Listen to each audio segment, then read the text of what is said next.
materi itu.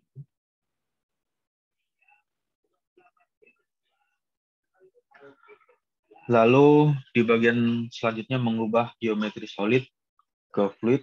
Nah, ini adalah cara untuk melakukan pengubahan geometri dari solid ke fluid. Yang di bagian atas itu merupakan geometri yang solid atau berupa geometri padat ya. Lalu di bagian yang berikutnya ini adalah geometri fluid. Yang dimaksud dengan fluid itu artinya ada celah. Nah, di sini ada celah, jadi ada celah fluida masuk ke bagian sini, lalu fluida tersebut bisa masuk ke bagian sini atau bahkan fluida tersebut masuk di bagian celah sisi sebelah depannya atau di bagian yang berikutnya.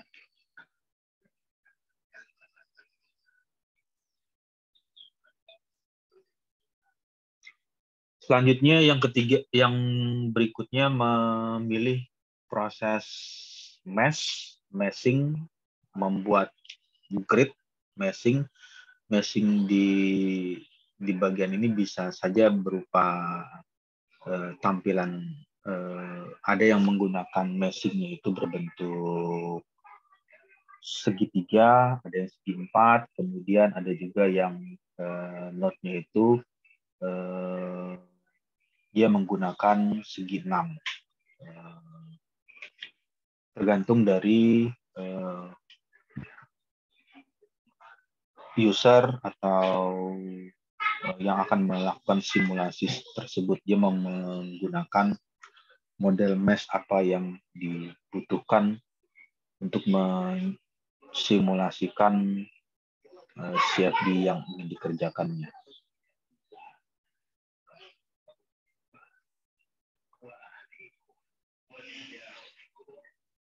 Nah, di sini the process of dividing the given physical domain into a smaller subdomain yang biasa disebut dengan cell.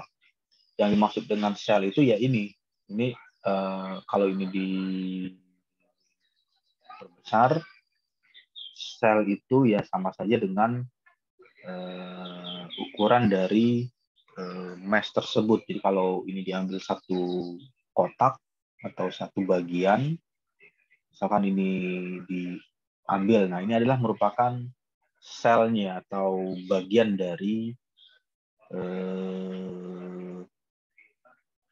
mesh yang dipilih. Jadi selnya itu sel dengan model mesh-nya itu berbentuk segi 6 ya, 1, 2, 3, 4, 5, 6. Jadi ada 6 node, jadi ada sel yang dipergunakan. Sel dapat diibaratkan seperti dot pixel pada televisi, di mana satu buah dot menyimpan satu warna. Semakin padat pixelnya atau dotnya, maka gradasi warna akan semakin tajam. Semakin banyak sel pada satu domain, maka gradasi variabel akan semakin tinggi atau akurat untuk hasil simulasi yang dikerjakan tersebut. Ya, di bagian berikutnya ada variabel ya, variabel tertentu atau variabel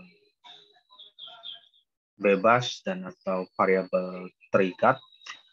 Variabel-variabel fluida yang bisa saling mempengaruhi. Misalkan untuk variabel tekanan bisa saja mempengaruhi nilai kecepatan. Di sini ada nilai tekanan, kemudian ada kecepatan, kemudian ada suhu, dan ada variabel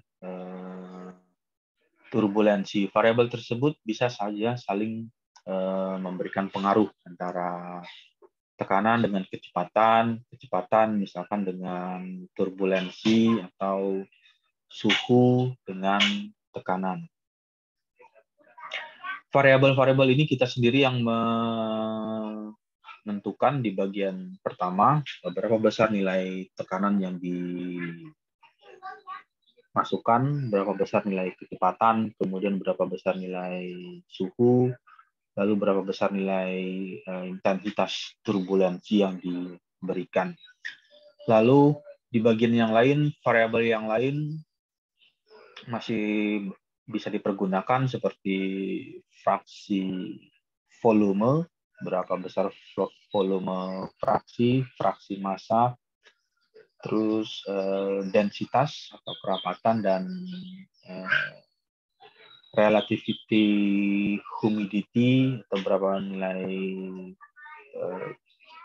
kelembapan atau relatif humidity-nya untuk simulasi yang dikerjakan tersebut.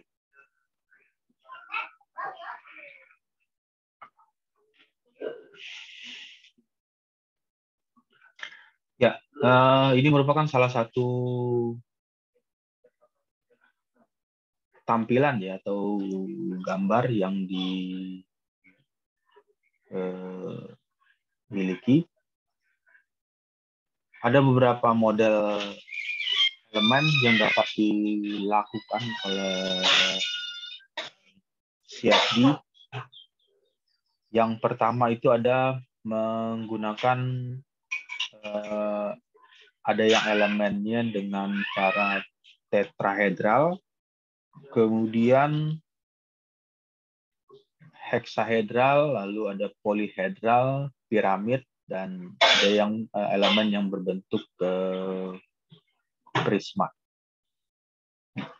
Model-model elemen ini bisa dipergunakan sesuai dengan keperluannya masing-masing. Jadi untuk bagian tertentu, model prisma akan lebih baik atau lebih tepat penggunaannya jika dibandingkan dengan model yang heksahedral. Lalu bagaimana applied-nya atau aplikasinya? Ya lihat saja di bagian gambar di sini. Di sini ada ilustrasi gambar. Ada tetrahedral volume mass is generated automatically. Jadi yang digunakan adalah meshing tetrahedral untuk melakukan simulasi pada bagian kendaraan ya, bagian kendaraan otomotif. Di bagian ini dipergunakan tetrahedral, lalu di bagian sisi yang lain dia menggunakan kombinasi layer, lapisan prisma, berbentuk prisma untuk meningkatkan efisiensi penghitungan dalam penentuan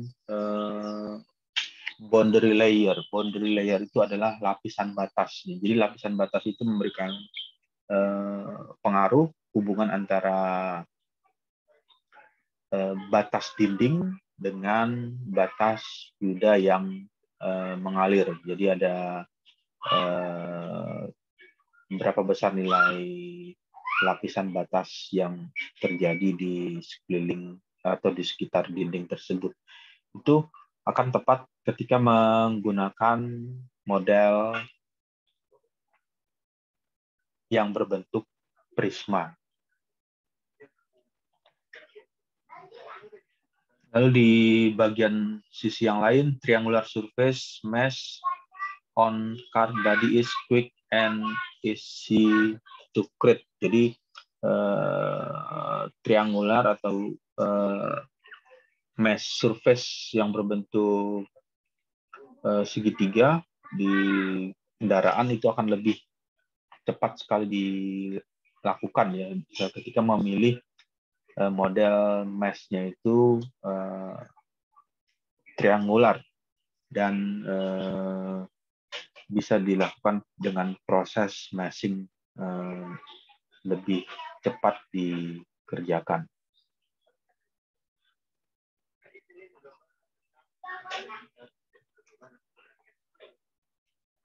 Ya, ini merupakan penjelasan singkat ya, short view, overview dari elemen mesh tersebut. Tadi ada elemen-elemennya seperti ini. Yang pertama ada hexahedral, tetrahedral, lalu ada polyhedral. Untuk hexahedral memiliki akurasi yang tinggi, sulit dibentuk pada geometri yang kompleks. Yang dimaksud dengan kompleks itu untuk geometri yang rumit ya. Jadi banyak lengkungan, banyak radius atau banyak belokan dan lain sebagainya, itu adalah bagian dari geometri yang kompleks. Di bagian lanjutan ada tetrahedral, jumlah elemen relatif lebih banyak pada volume geometri yang sama, akurasi tetapi ada kekurangannya, proses tingkat akurasinya itu kurang baik. Dan untuk polyhedral akurasi cukup baik. Nah, dari sekian 3 kombinasi ini atau 3 model mesh ini, kita bisa melihat nanti dari sisi positifnya atau sisi lebih atau sisi kurang ya, atau plus minus atau kelebihan dan kekurangan dari penggunaan model mesh yang bervariasi. Ada yang menggunakan hexahedral, tetrahedral, dan polyhedral. Lalu selanjutnya mengenai proses grid, membuat grid atau melakukan meshing, melakukan atau mendefinisikan discretization. Kalau diibaratkan sama seperti fishing net. Fishing net itu ya sama saja dengan jaring ikan atau proses penangkapan ikan. Fishing net atau jaring ikan bisa lihat di layar, di tampilannya. Kalau misalkan jaring ikan tersebut memiliki dimensi ukuran yang kecil, kotak-kotaknya lebih kecil, yang terjadi adalah ikan yang ditangkap atau yang bisa masuk ke dalam jaring juga merupakan ikan-ikan yang berukuran kecil juga bisa masuk ke dalam jaring tersebut. Nah, sama halnya dengan simulasi. Ketika simulasi tersebut dibuat rapat ya, misalkan di bagian ini, di sini, nah di bagian ini, di zona ini mesh-nya dibuat lebih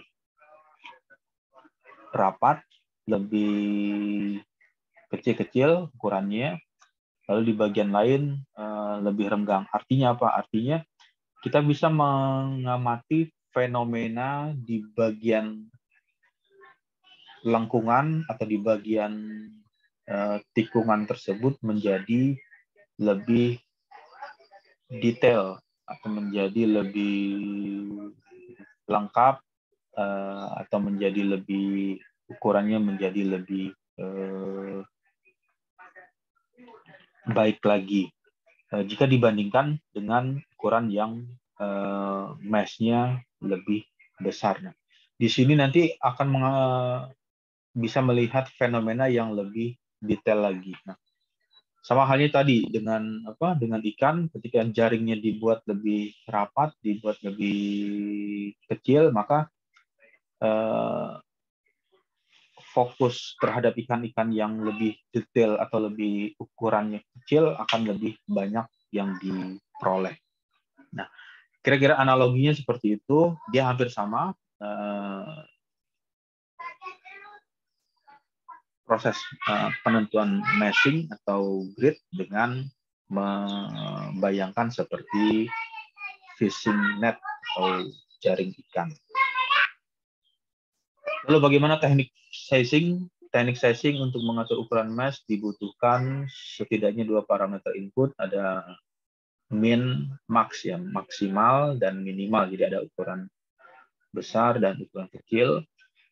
Untuk mengatur ukuran mesh dibutuhkan min dan max. Biarkan algoritma software. Algoritma itu langkah secara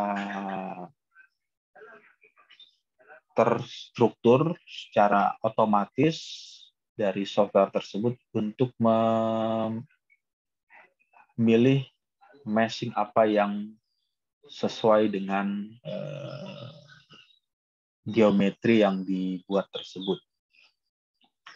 Lalu yang kedua, melakukan cek keseluruhan domain, terutama pada bagian dengan kelengkungan yang tinggi. Pastikan bahwa kelengkungan sudah cukup terbentuk, dan selanjutnya jika kelengkungan belum terbentuk, kurangi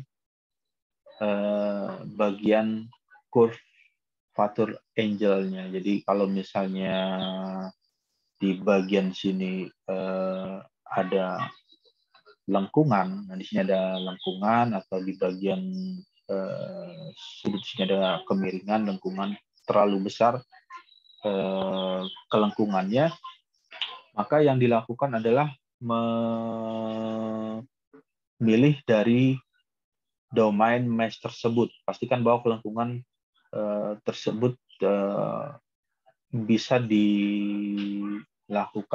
meshing atau bisa dibuat grid-nya. Kalau misalnya lengkungan tersebut sulit untuk dilakukan untuk pembuatan grid, maka berpengaruh terhadap hasil yang akan disimulasikan. Jadi ada domain yang tidak terdefinisi di bagian simulasi tersebut.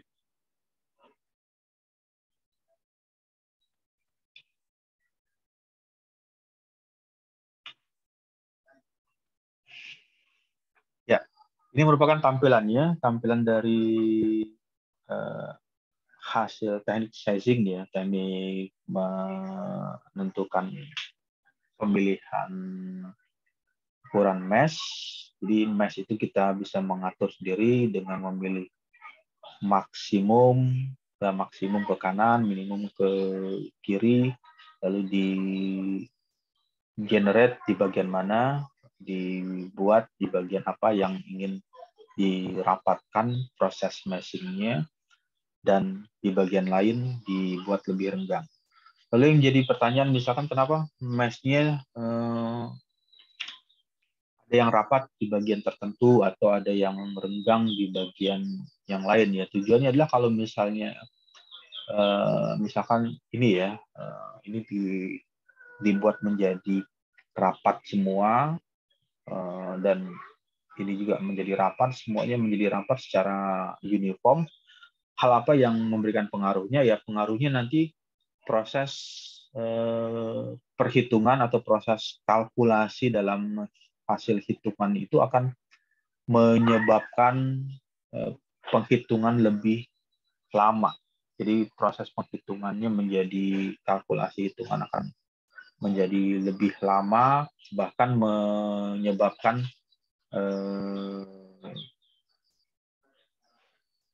proses konvergensinya sulit untuk ditemukan. Jadi karena mesh-nya yang dikerjakan terlalu rapat. Sedangkan di zona yang di bagian sini atau di bagian kanan atas atau kanan bawah atau kiri bawah atau kiri atas, itu adalah bagian yang tidak perlu atau tidak diamati fenomenanya, sedangkan yang ingin dipelajari fenomenanya adalah di bagian sini. Karena tidak perlu dipelajari, ya hanya menghabiskan waktu proses hitungan konvergen. Jadi proses perhitungan konvergen akan lebih membutuhkan waktu lama pada saat model meshing-nya dibuat menjadi rapat semua di bagian daerah tersebut.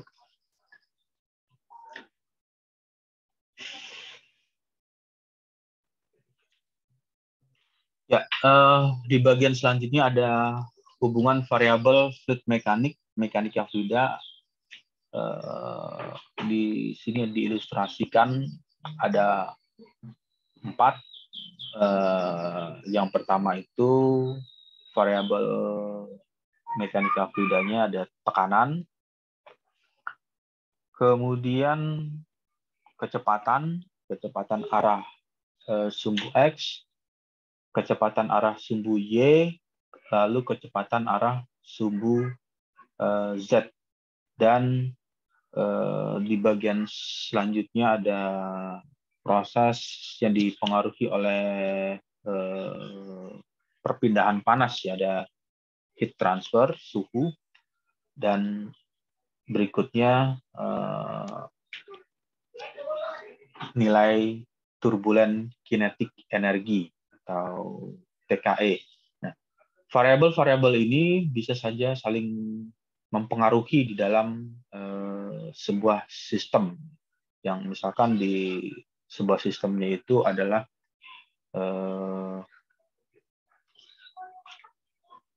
cooling data center atau tempat pendingin. Example sebagai contoh cooling data center, di bagian ini ada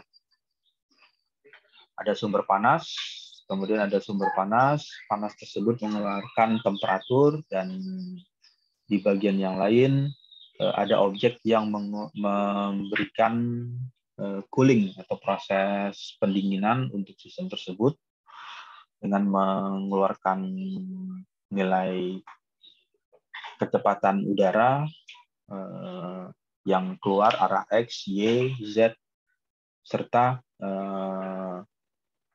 pengaruh turbulensi dari aliran tersebut terhadap proses mixing atau proses pencampuran panas yang ada di sistem tersebut. Variabel tersebut bisa saling berpengaruh. Ada 7 variabel yang saling mempengaruhi. Kemudian variabel-variabel tersebut bisa memberikan pengaruh terhadap variabel 1. Untuk tekanan bisa saja mempengaruhi nilai temperatur dengan menaikkan tekanan, apakah temperaturnya meningkat atau temperaturnya berkurang, atau sebaliknya, misalkan tekanannya ditingkatkan, temperaturnya meningkat, apakah tekanannya bertambah atau berkurang, atau di bagian yang lain bagaimana pengaruh terhadap nilai turbulence kinetik energi tersebut. Ada 7 variabel yang tidak diketahui, kemudian dibutuhkan 7 persamaan pengatur atau governing equation untuk menyelesaikan variabel tersebut. Ini yang dilakukan oleh CFD, melakukan simulasi menggunakan 7 persamaan tersebut. Lalu dihitung dengan asumsi bahwa turbulensi yang terjadi di dalam sistem tersebut atau di dalam domain yang ingin disimulasikan menggunakan model turbulensi K epsilon. Nanti hasilnya seperti apa? Ya, hasilnya itu erat sekali dipengaruhi oleh penentuan boundary condition yang diberikan di simulasinya.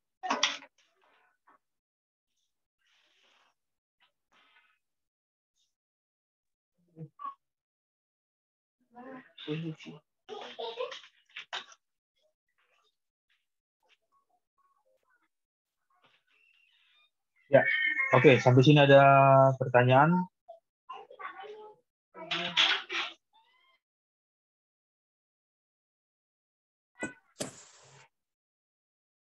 Tadi kan di tengah-tengah kuliahan Bapak bilang katanya biasanya kalau metode numerik dalam hal ini CFD sama eksperimen itu katanya saling melengkapi ya Pak. Nah, kalau saling melengkapi kan berarti dalam artian ada yang si CFD bisa tapi eksperimen nggak bisa dan begitu pula sebaliknya. Yang mau saya tanyain, penelitian yang kayak gimana Pak yang CFD tidak bisa lakukan? Ya, mengenai CFD itu misalkan tadi balik lagi ke sini ya, saling melengkapi ya.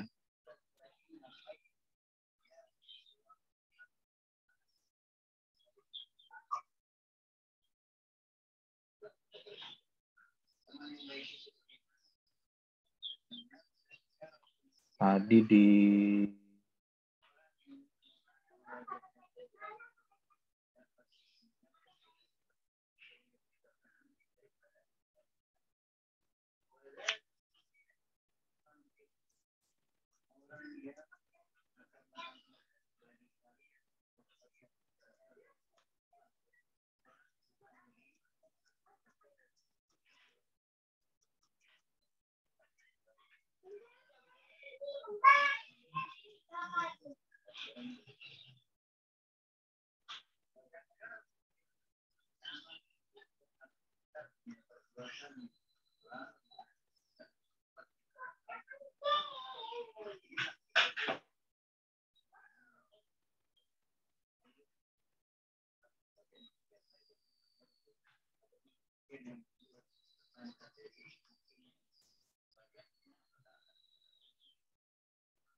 ya oke. Tadi mengenai CFD, apakah CFD itu yang jadi pertanyaan, penelitian apa yang tidak bisa dilakukan oleh CFD? Nah, yang menjadi pertanyaannya kan seperti itu, penelitian apa yang tidak bisa dilakukan oleh CFD? Hampir semua penelitian bisa dilakukan oleh CFD. Nah, tapi karena masih ada tapinya. Tapinya itu karena CFD ini tidak bisa menjawab semua simulasi yang dikerjakan. Misalkan ya,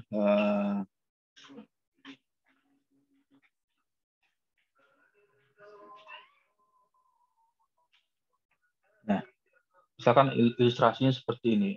Ini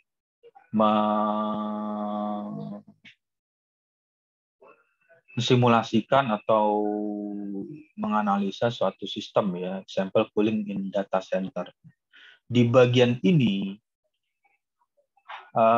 CFD bisa melakukan itu, bisa mensimulasikan tersebut, bisa mengeluarkan nanti tampilan konturnya bisa akan keluar, nilai kontur tekanan, kemudian kontur kecepatan atau kontur temperatur, lalu atau kontur turbulen kinetik energi dan lain sebagainya. Lalu yang dilakukan, apakah ada simulasi yang tidak bisa dilakukan oleh CFD? Ya hampir semuanya bisa, tetapi CFD tidak bisa menjawab secara sempurna. Kenapa tidak bisa menjawab secara sempurna? Karena ada hal yang tidak bisa dijawab oleh CFD, seperti misalkan kita sebagai kasih contoh ya, di sini ada asumsi menggunakan model turbulen K epsilon atau model turbulensi. Di model turbulensi tersebut kasus aktualnya atau case aktualnya itu, model matematikanya itu tidak bisa mengcover itu, artinya tidak bisa menjawab semua pertanyaan atau simulasi yang ingin dikerjakan. Jadi ada model matematika yang tidak bisa menjawab kondisi aktualnya, karena dia tidak bisa menjawab atau menyelesaikan tersebut, maka CFD ada sisi kurangnya. Sisi kurangnya seperti itu. Lalu di bagian yang berikutnya, karena CFD itu merupakan tools atau software yang tidak bisa dihindari oleh CFD adalah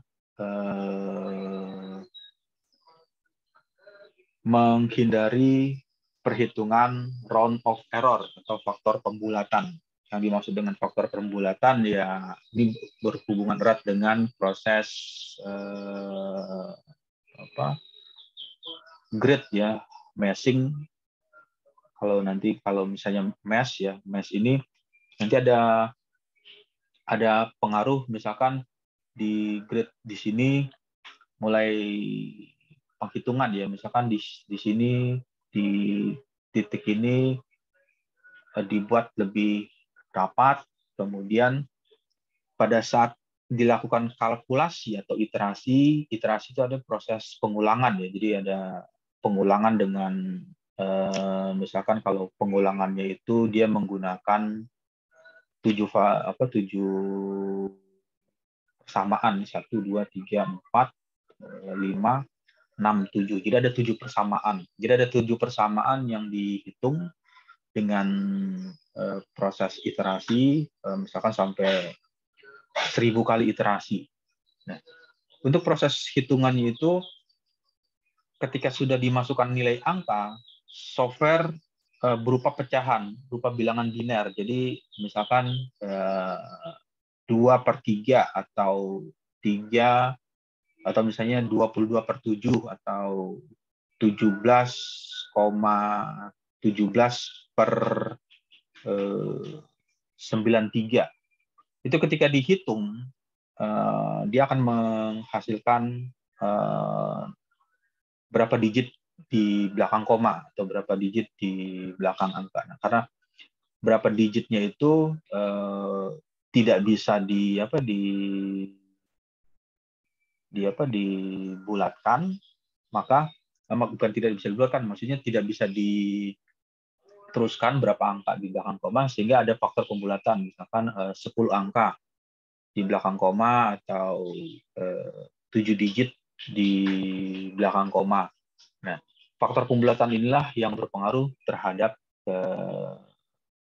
hasil simulasi yang di bagian akhirnya. Nah, lalu tadi apakah yang jadi pertanyaan, apakah bagian mana simulasi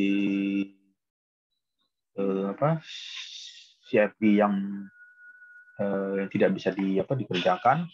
Hampir semuanya bisa dikerjakan oleh CFD, oleh simulasi. Tetapi ada bagian tertentu yang di bagian solving atau model matematika yang dipergunakan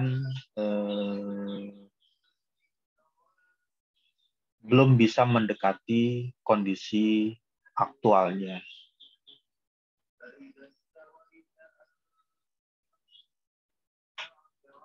Nah, karena hal ini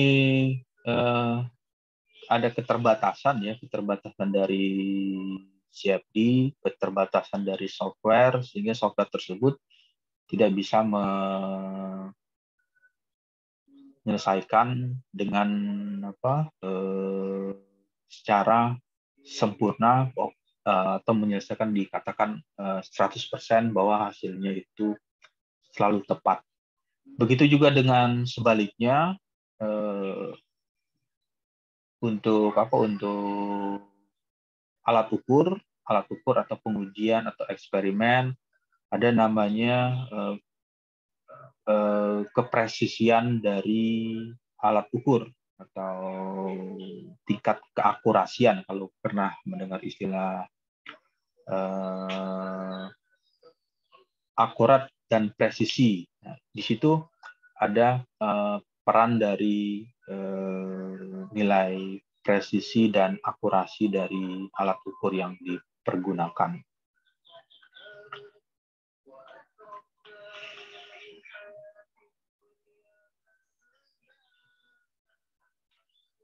Ya, oke. Tadi ada lagi yang ingin ditanyakan?